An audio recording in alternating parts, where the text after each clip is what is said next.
Subscribe करें ई registrar TV को और बेल आइकन को दबाएं लेटेस्ट वीडियो सबसे पहले देखने के लिए।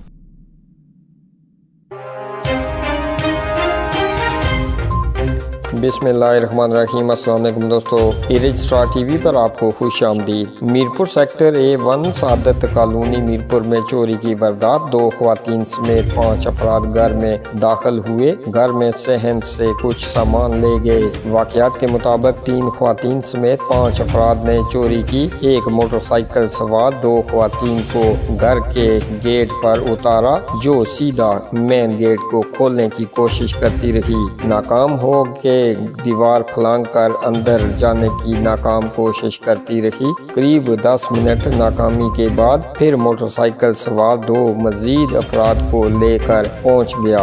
मोटरसाइकिल सवार 2 घर छोड़कर खड़ा हो गया और अब ये 4 लोग मिलकर एक को दीवार पे चढ़ा के घर के अंदर दाखिल हुए। जो अंदर से कुंडी खोलता है, एक फर्द ने मोटरसाइकिल सवार को वापस बुलाया और 3 घर में घुसकर सहन में 3-4 अशिया उठा के बाहर लाए। बाहर पहले से जमीन पे चादर बिछा रखी थी। 2 लोग मोटरसाइकिल पे सवार निकल गए और 3 जो गालबन ख्वातीन है, घर से एक साइकिल उठा के पैदल चल पड़ी। 4:10 पर यह वारदात तमाम हुई।